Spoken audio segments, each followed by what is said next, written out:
Ah, finally the sounds of spring, the birds chirping in the air, children playing in the park, kitty corner from my house, coming home and seeing that the grass is beginning to grow, but not for the past week because Mother Nature decided to shake her angry fist at us just one more time and decided, you know what, we're going to give you fall spring and we're going to hit you with a 2022 spring blizzard in eastern Montana and western North Dakota.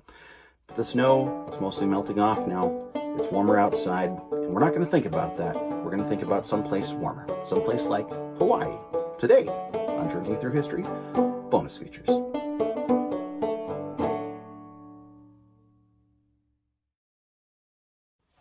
Hey everybody, welcome back. I am your host, Leif Halverson, and welcome to another episode of Drinking Through History bonus features, where today we're going to be jumping on a plane and flying to Hawaii in the 1930s.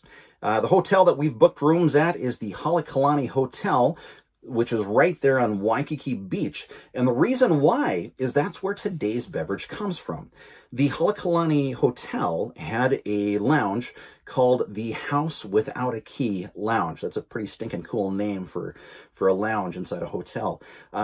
Now, this is a pre-tiki drink. This is what helps lay the foundation for what becomes tiki. And if you haven't seen it, if you want to know more about what tiki is and some of the big guys that were a part of it, guys like Victor Bergeron, who became known as Trader Vic's, check out that episode of regular Drinking Through History on the Mai Tai, and you'll get a pretty good working knowledge of what was going on with that. Places like Waikiki, where the House Without a Key was great because it's not affected as much by prohibition. Alcohol is still legal in Hawaii. It's not a state in the union yet. So the name of this beverage is from the Halekulani Hotel, from the House Without a Key Lounge, is actually just simply called the Halekulani. And this was one of the tourist drinks that they had developed for people that were staying there.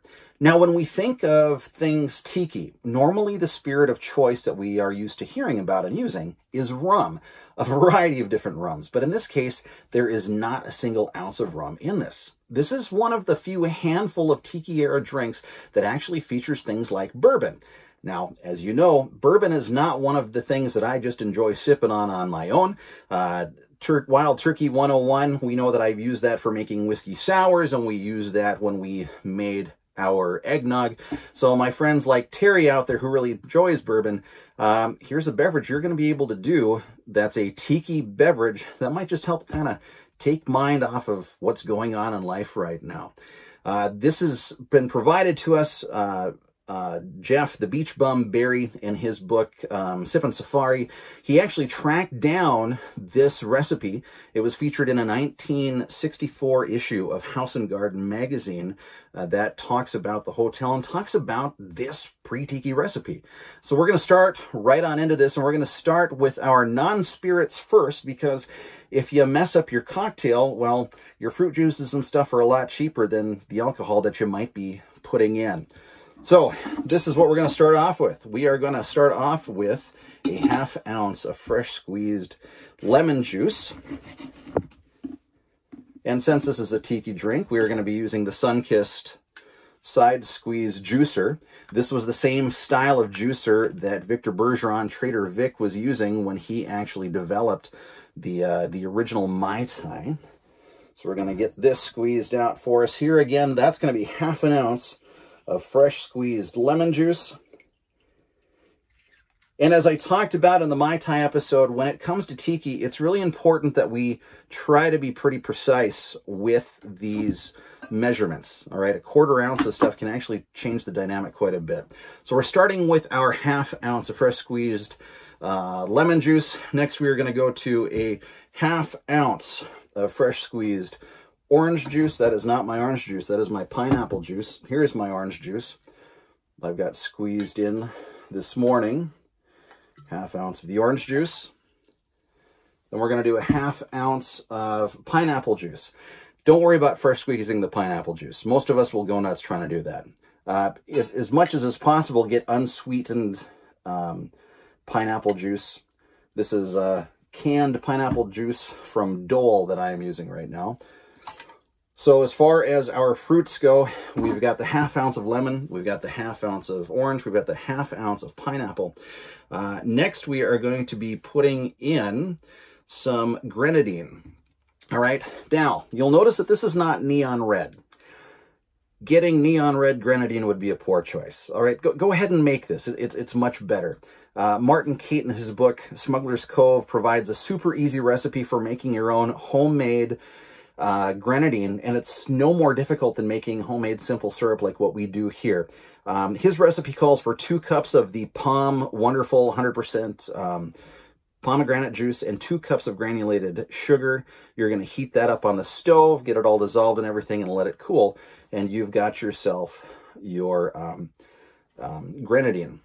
So for this, we are going to need ½ teaspoon of grenadine. Now, I know that my bar spoon is a 1/4, so if I do 2 of these, that's going to give me that ½ of a teaspoon that I need. And then, this does have some bitters in it. We're going to use Angostura bitters, and we are going to be using just a dash of the Angostura bitters in there. And then lastly, what we're going to be using, we're going to put our spirit in there. I'm going to be using Wild Turkey 101. Feel free to use the bourbon of your choice. You can even use other regular whiskeys as well. I would suggest shying away from things like Scotch, though. Not probably going to be the type of thing that you're looking for. We are going to be putting in 1.5 ounces of our bourbon. I've got 1 ounce in. We got the ½ ounce in, so I've got 1.5 ounces. We've got all of our stuff in there. And now we are going to shake that together.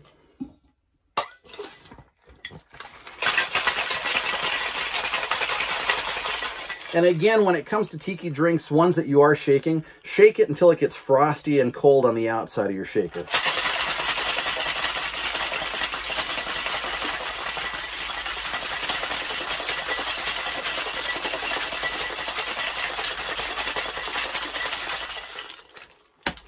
Now, because we have fresh squeezed juice in here, if you don't mind having things like pulp in your glass, that is fine. Just go ahead and enjoy it as it is. Now, we will be using our regular strainer on the top, but because there is pulp in here from fresh squeezed juices, I'm also going to be using a cocktail strainer.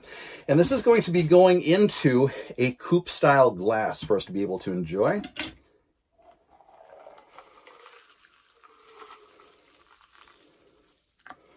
You can see it filtering it through there.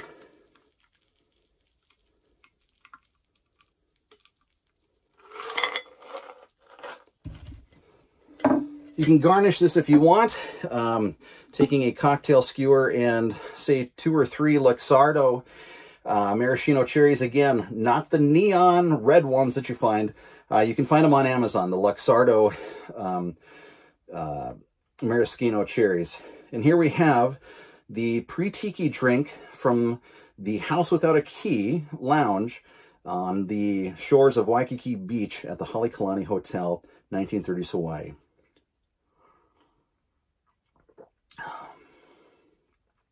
And that is really good. Now, as time goes on, some of these tiki drinks do evolve some. I've mentioned Martin and Rebecca Cate. They are the owners of Smuggler's Cove.